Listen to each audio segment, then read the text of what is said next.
Hi, it's Sally-Shakti, your visionary writing guide, and welcome to Tarot and Astrology for Visionary Writers from Monday the 20th to Sunday the 26th of November 2023. And before I dive into this week's tarot and astrological energies for visionary writers and creatives, just want to let you know that the tickets for my next intuitive journaling circle, that's the Yule intuitive journaling circle on the 18th of December, will be going on sale this week. And there is a special Gemini full moon offer available until Monday next week. So take a look at the link in the comments or on my pages to find out all about that and book your place to come and join us. We had a great time last time, and I'm making it a little bit longer this time, so it'll be 90 minutes in total. And that reminder about the Gemini full moon that's coming up next Monday kind of reminds me about the cyclical process that we're in with the moon cycle in this half of this year. We entered a reversal of the moon cycle. I think it was back in April when we had two new moons in Aries, one at the beginning and one at the end of April. And so then we had a switch where instead of the usual cycle where the new moon shows us, gives us the opportunity to set our intentions, and then the full moon brings those intentions to fruition and gives us an opportunity to clear and release on the way back into the dark moon and into the next new moon. That's the usual cycle. We set our intentions at the new moon, we kind of manifest, bring to fruition, bring to illumination at the full moon, and then it wanes. We harvest, we discern what we're going to keep and what we're going to release, and then we move that through into the next dark moon ready for the next new moon phase. The cycle that we are in currently is a reversal of that. So we have been having in recent months the full moon coming at the earlier in the cycle than the new moon. So for example, the full moon in Gemini is happening next Monday, on Monday the 27th of November, and then 2 weeks later after that will be the new moon in Sagittarius. So what's happening is the new moon is coming to in the late degrees of the sign, and the full moon is coming in the earlier degrees. So that reverses our cycle, our kind of manifestation process. Instead of setting our intentions at the new moon, manifesting at the full moon, we're in this kind of trickier reversed energy where the first thing we get is the manifestation. And what it tends to be, in my experience, especially with full moons, is I see them as the illumination. They tend to be the illumination of what needs to be released, especially in this phase of the cycle that we're in. So remember that full moons are oppositions. There is a tense energy to a full moon. We have an opposition, a direct opposition between the moon and the sun. So with the earth in the middle. So what happens when we've got a reversal of the cycle that we have now is that, from my perspective and in my experience, what tends to happen, the full moon comes at the beginning and the early degrees of the new astrological sign that we're entering into, in this case, Sagittarius, that we enter into on Wednesday. So the first thing is we'll have the full moon in Gemini in the early degrees. The sun will be in the early degrees of Sagittarius, and the moon will be in the early degrees of Gemini. So we've got that opposition. And instead of that really bringing to fruition perhaps it does, perhaps it doesn't, but not so much of it bringing to fruition the new moon intentions that we've set, although it can be doing that, it tends to also be illuminating for us quite starkly and sharply what we need to release as we then move down through the waning cycle into the next dark moon.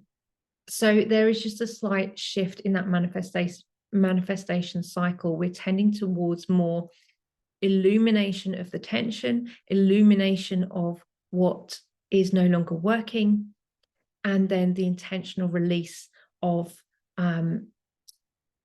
those aspects of ourselves into the dark cauldron of the next new moon, and then again ready for the next into the dark cauldron of the dark moon, and then ready for the next cycle. So we're in a kind of a slightly kind of step phase cycle of our moon cycle at the moment. I don't know if I've explained that very well, but it feels to me like instead of setting the intention, building up towards fruition and manifestation, we're more in the cycle of illuminating the tension and then intentionally releasing down to the dark moon to let go of what needs to be released. So it's much more of a releasing cycle phase than a manifesting cycle phase, I would say.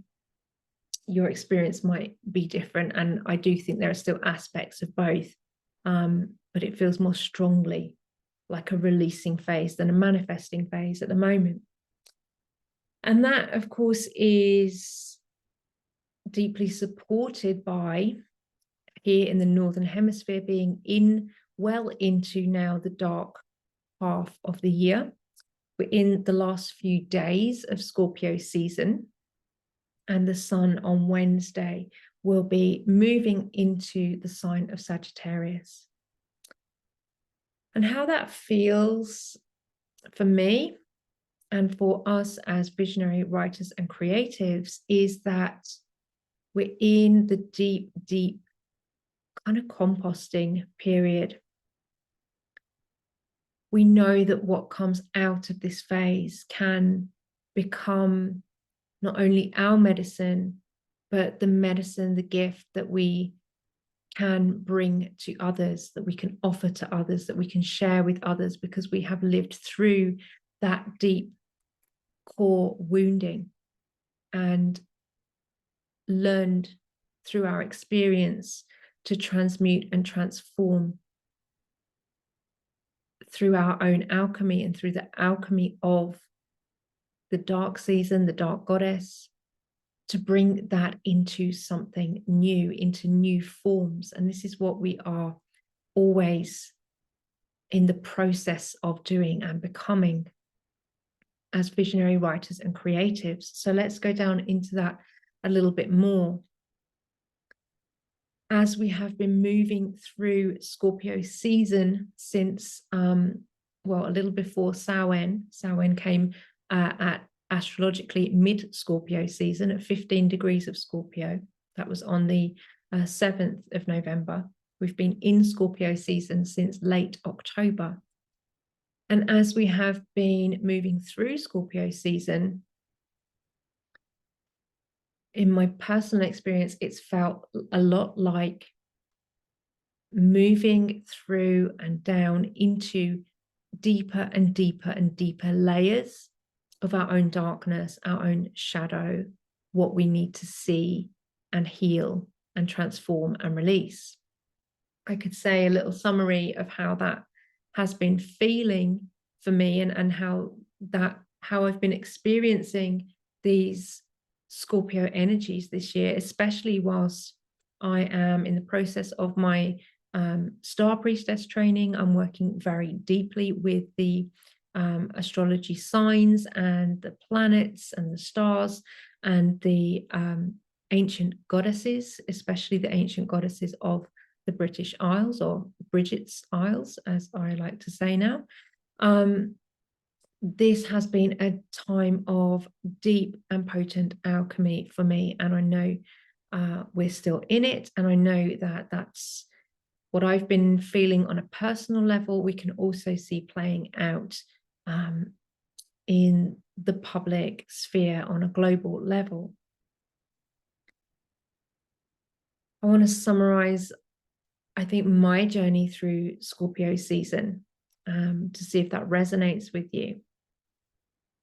The first kind of entry into Scorpio season, the first kind of emotional phase for me was resistance to feeling the fear of what I perhaps needed to let go, what was coming up to the surface to be transformed. So resistance to going into the darkness, resistance to that fear. And I've spoken about Scorpio being fixed water and being like a well with the deep, deep emotions at the bottom. And now I'm coming to consider Scorpio as a cauldron, still fixed water. We've got that container full of water, that fixed water energy. But in the cauldron, we also have the fire of transformation, transmutation. That's where the alchemy happens. So the deep emotions that are at the bottom are also where we can meet our deepest shadow and our deepest opportunity for medicine, transformation, alchemy, transmutation. So let's talk through that a little bit. On the surface of the cauldron or the well, first, we see ourselves reflected. We see the image of ourselves, perhaps as we are, or as we would like to be, or as we would not like to see ourselves. Any or all of these, I guess, three sisters can come up and present themselves to us when we first approach Scorpio season, and we're looking at the surface of the water that is held within that container, the cauldron or the well. We see ourselves reflected, and most often we don't like what we see, or we are afraid of what we see, or we're afraid of seeing more, or of what might be revealed if we look further. We want to stay on the surface, and probably we want to look away. We know that there are going to be uncomfortable feelings below the surface as we journey down into the bottom of the well or the cauldron. What is reflecting back to us on the surface when we first approach Scorpio season can make us afraid to look further, afraid to see ourselves as we truly are, afraid of what we might see and of what might be revealed. And this is a time in early Scorpio season really to befriend our journals so that our journaling practice can support us to be the witness to what is arising in a way that means that, as I often speak about, we enable and support ourselves to bring those emotions not only up to the surface to be seen and witnessed with compassion, but then down and out of the body through our hands, through our writing onto the page. It is a way of both bringing those shadow parts of ourselves into compassionate consciousness and of beginning the process of letting them go. As we put them out onto the page, we dispel some of their energy because we're not holding onto them anymore. We think about that surface line of the water, and I spoke about the moon being reflected on the surface of the well. We think about the moon, the full moon, illuminating the surface of the water, and we don't want to break the surface. We don't want to go beneath the surface because we are afraid of what we might see, of what we might reveal about ourselves, of what we try to keep hidden because we don't want other people to know that about us or to see that in us. We keep it below the surface. Our journal here can be a great ally and a great alchemy in bringing up to the surface what we have kept hidden, those unconscious stories and narratives that have been driving our behaviors in ways that perhaps we feel ashamed of or feel fearful of repeating.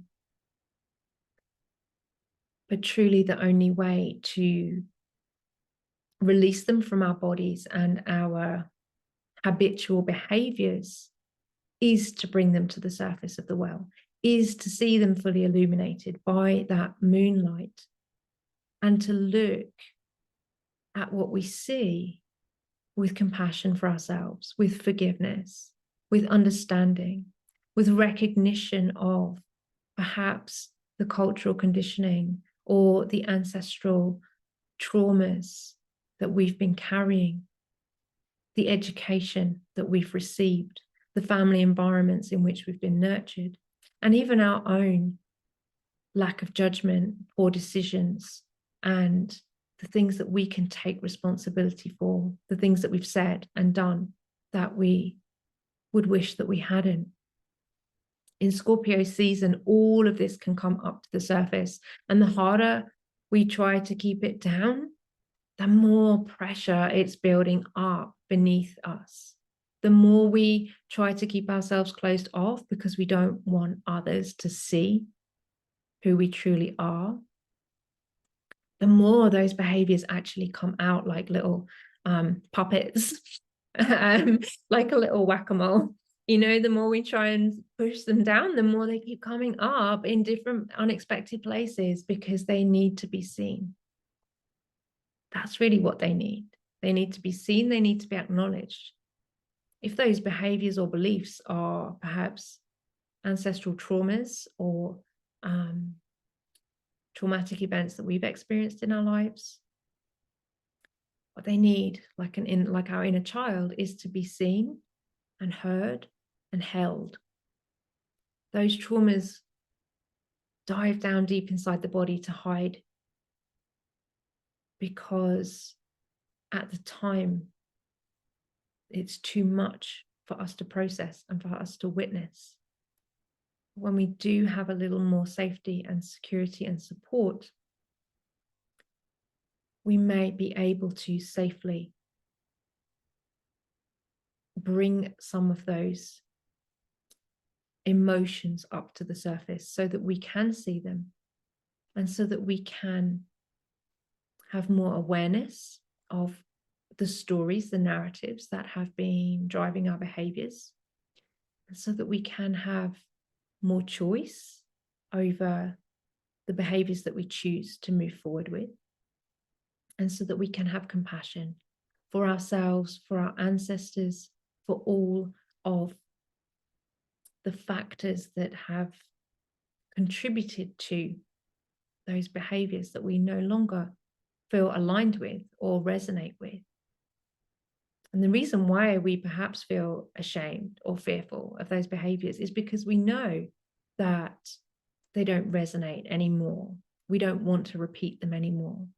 So exactly because of that, instead of keeping them below the surface, Scorpio season encourages us to bring them up to the surface, to be our own compassionate witness on the page, on the mirror page of our journals. This also helps to keep us safe in a way, because rather than kind of having those emotional outbursts, which we still probably might have, I certainly have had, but rather than having those kind of uncontrollable emotional outbursts with another person or other people, again, our journal page is a safe mirror for us to see ourselves and to be present with whatever emotions that brings. And I often recommend to people to limit the amount of time that you spend with your journal according to how much support you have around you and how much emotion you are needing to process. But the journal is the first place, as visionary writers and creatives, the first place that we can turn to as a mirror to ourselves and as the compassionate witness of the shadows, beliefs, behaviors, narratives, choices we've made, things we've said that have been unconsciously driving us and that we wish to choose now to do differently. So bringing those up to the surface to be illuminated through the journal is, for me, the first step of the entry into Scorpio season. It's where we begin to look, even if we're only looking at the mirror surface of the cauldron or the well, we are beginning to see ourselves as we truly are. The second phase for me of then diving into the well, diving into the cauldron of Scorpio season, has been to feel the emotions. The fear and resistance on the mirrored surface for me has been the fear of allowing myself to feel strong emotions that I've been holding down there beneath the surface. For me specifically, grief has been a strong and powerful one. Grief, I think, is something that over the last few years we have been connecting with more and more collectively, in order simply to, not just simply, but in order to process the level of trauma that we have collectively been holding and carrying. And I do believe that, broadly speaking, we are of the generation who is here to do this particular work, and it's hard work and it's not glamorous work.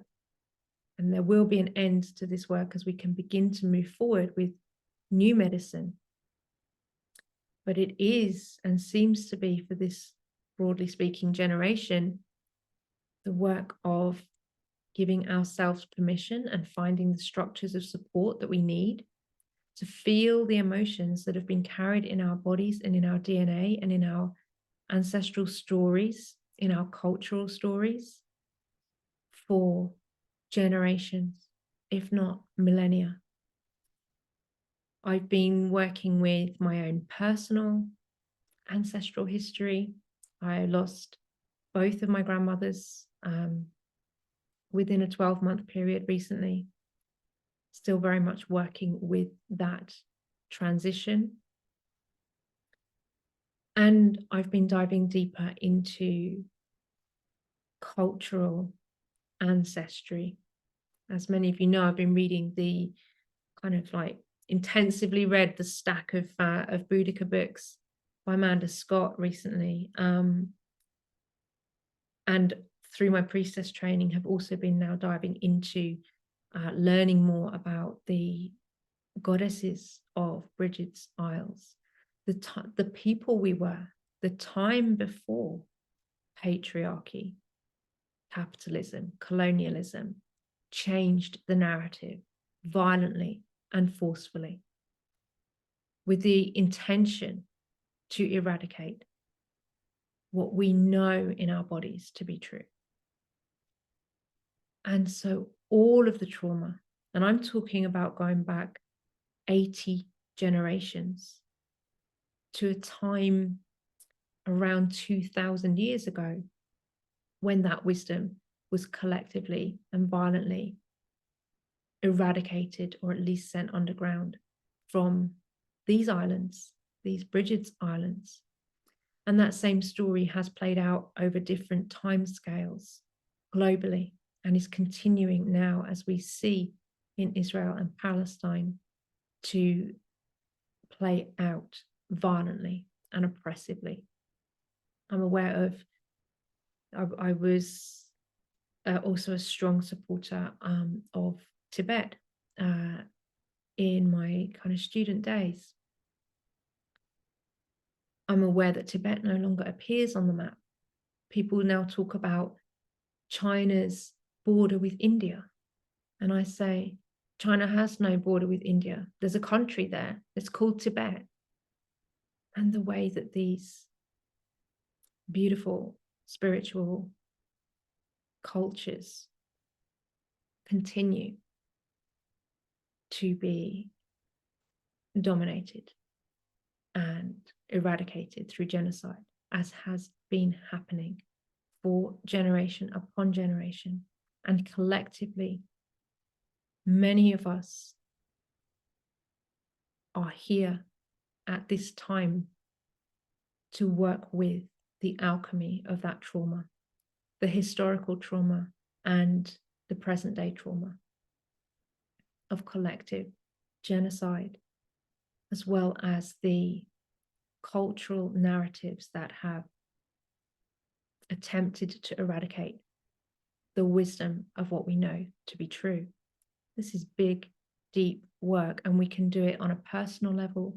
We can do it with an awareness of the collective, but it's important that we do it in our own bodies, our own energy field, and our own practice.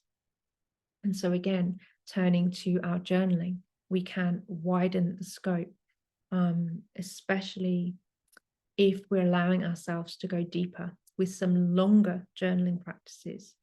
When I was in the process of journaling as a full-time occupation, journaling and crying as a full-time occupation for the 3-month period after completing my PhD, that's where I went into the depths of ancestral healing and collective trauma. When we go deep enough into our own pain and suffering, or joy and pleasure, we experience the collective. We connect with something bigger than ourselves. Scorpio can also be a lot about joy, pleasure, desire, especially the kind of desires that are, again, taboo in cultural society. Maybe this is a season for you to explore some of those taboo desires that, again, have been suppressed in your body, your energy field, and maybe not just yours, but for generations or culturally and collectively.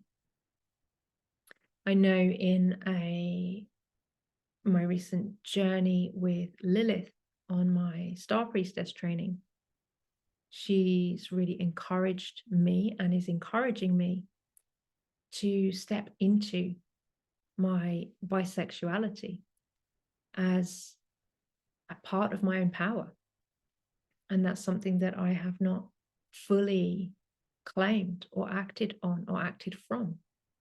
So what are your deep desires that are true for you and that have perhaps been held beneath the surface of respectability in society?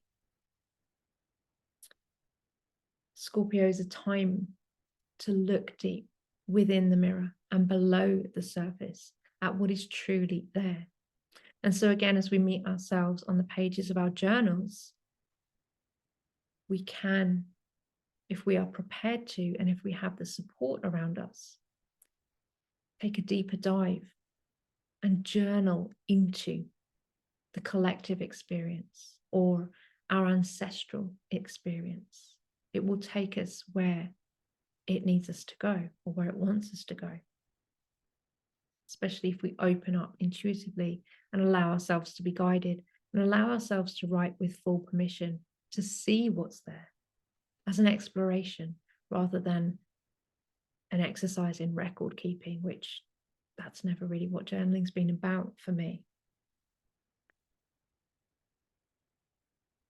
It's about giving yourself full permission to see what's below the surface. And that's why I think journaling is such a powerful practice in Scorpio season.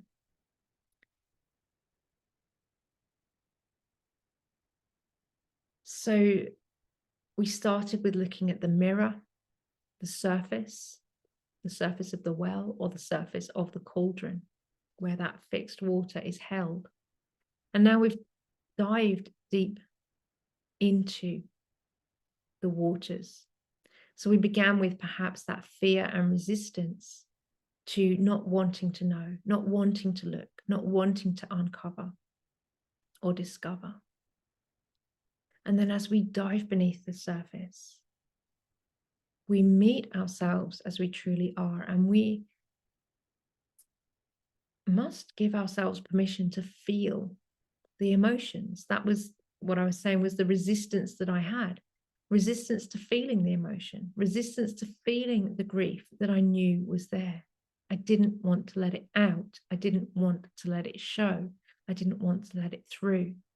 What happens when we dive beneath the surface and we give ourselves permission to feel what's really there.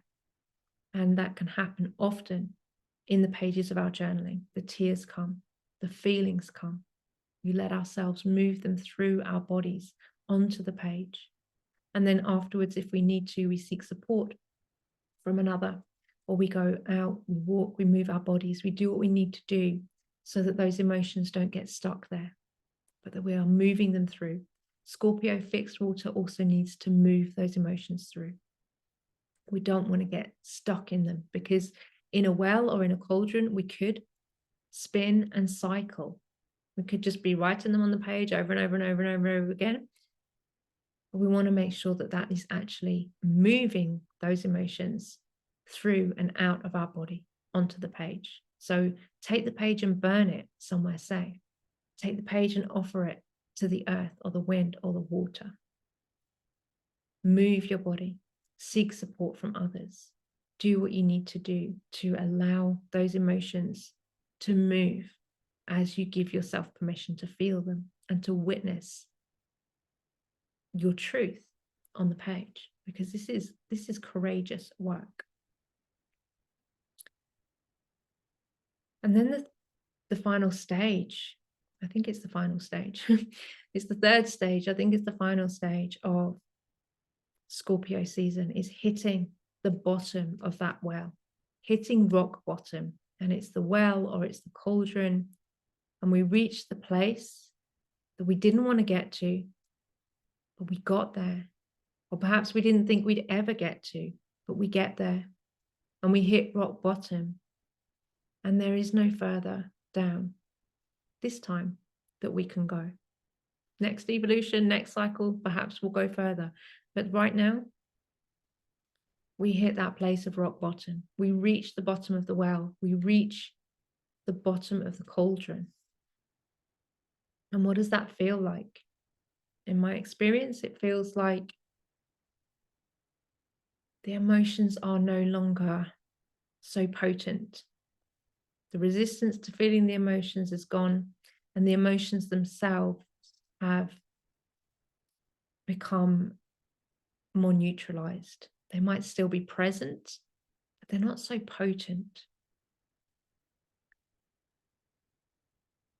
And what that can seem to lead to, right down there in the depths, at the bottom of the well, at the bottom of the cauldron, at rock bottom, when there are no emotions left to feel, when there are no emotions left unfelt, no truths left unclaimed and unseen. There is nothing left in the shadows, because we have seen, we have witnessed, we have laid claim to ourselves, we have spoken our truth even on the pages. We've met ourselves in our shadows, and we've looked ourselves in the mirror as we truly are. And we hit that place of rock bottom, the bottom of the well, the bottom of the cauldron. There are no emotions left to feel. There is nothing left unseen, unclaimed, unwitnessed. That is the place of truth. That is the place where we can truly begin to speak our truth with the power, not of aggression or violence, but with the power that comes from being without fear. I got this new journal at the weekend, and it has a great quote on the front from the novel Frankenstein by Mary Shelley, which I wasn't aware of, but this is a great quote that needs to be brought out and brought to people's attention, especially during Samhain. It says, "Beware, for I am fearless and therefore powerful." And that's from Frankenstein. Beware, for I am fearless and therefore powerful. And there's so much that is so rich, and it is so strong. And it's really where I think we can get to as we close out Scorpio season, when we give ourselves permission to hit rock bottom. There is no more fear. There are no more emotions left to feel. There are no more emotions left to be afraid of. There's no more truth that's hidden. There is nothing left to fear. And that creates the power to speak our truth with courage, because we know that we have nothing left to lose. We have nothing left to hide. We've met ourselves in our deepest shadow, and we have survived. We've seen ourselves and witnessed ourselves with great compassion for our darkest side and our meanest decisions. We've had the courage not only to witness, but to feel and experience our most sensitive and painful emotions: grief, fear, the pain of loss and trauma.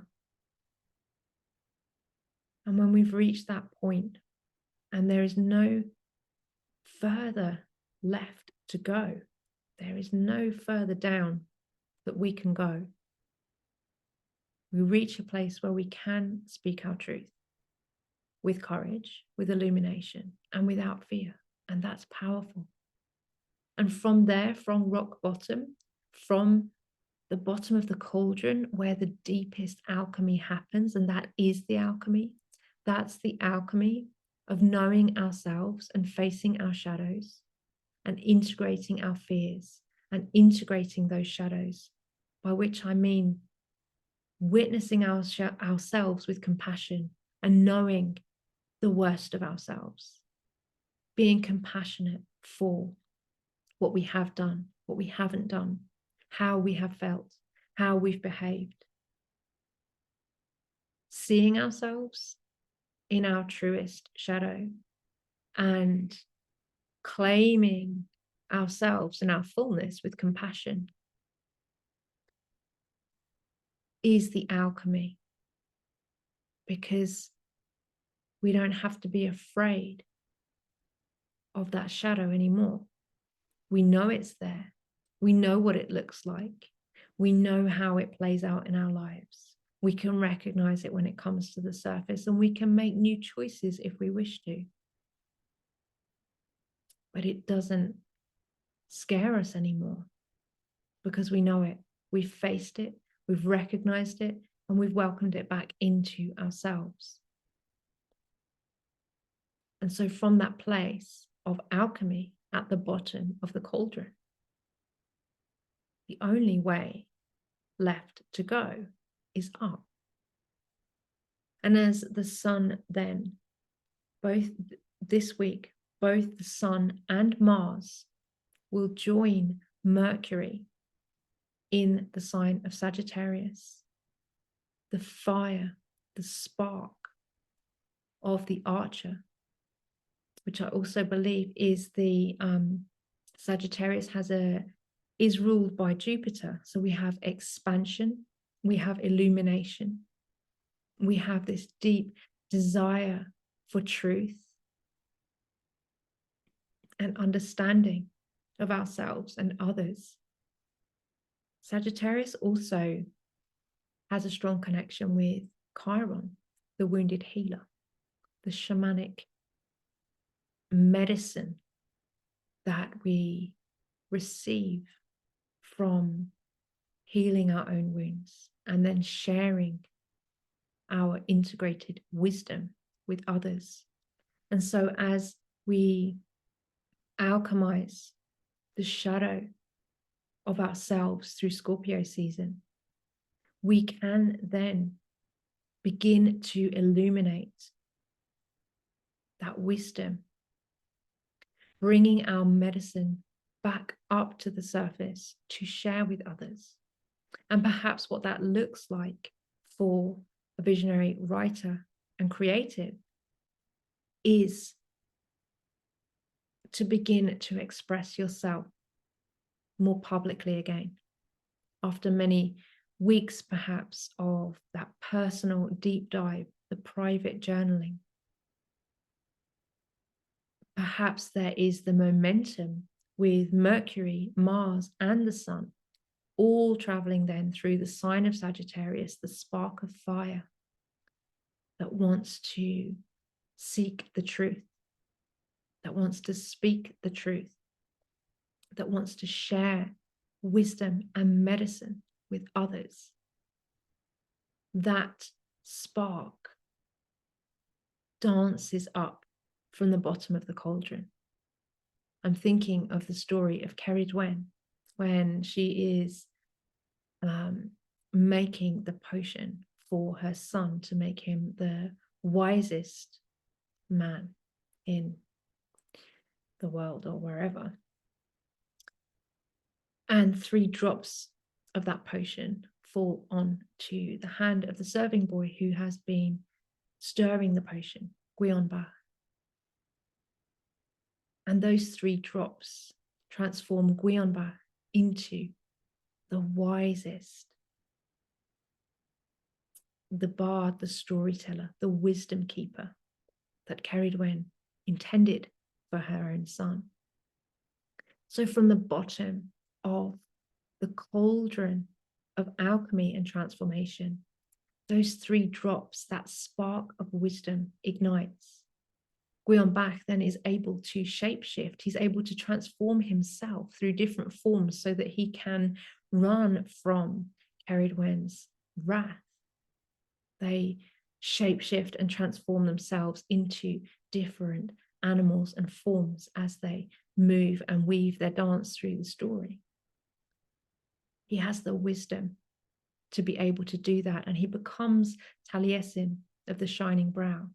He becomes the bard. He becomes the salmon of wisdom. So those 3 drops from our own cauldron of transformation can set off that spark as we travel from the depths of Scorpio season up and out into the fire of Sagittarius that wants us to connect with others, that wants us to share our gifts, our wisdom, our medicine, and can encourage us once again to begin to share our experiences, our practices, our processes, our creativity back out into the world. Because we are continually becoming the medicine for ourselves and for others. And the ways that we share that is often through our own visionary writing and creative practice. And that is what I would like to share with you today. And I'm going to invite in now some support from our tarot deck. Actually, I meant to grab another different deck, but I still have this one. If you know me, you'll know that my life is in boxes. So we're still working with this tarot deck.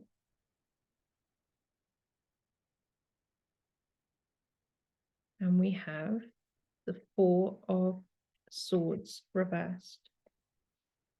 The 4 of Swords reversed. This has been coming up for me recently a few times in my personal readings. And I haven't really known how to interpret this card, especially in the context with which I've been drawing it. But let's think about in today's context.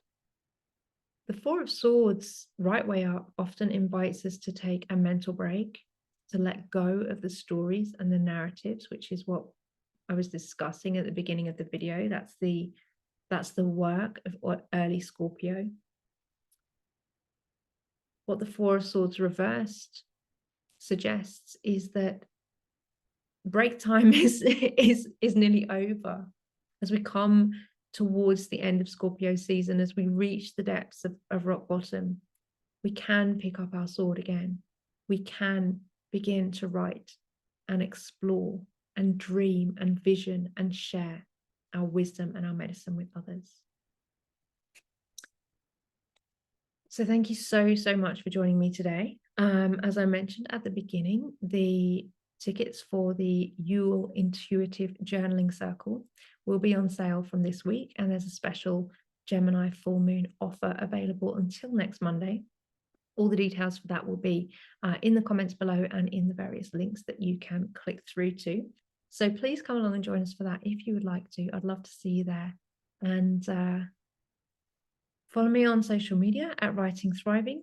Get yourself onto the newsletter for regular updates and offers.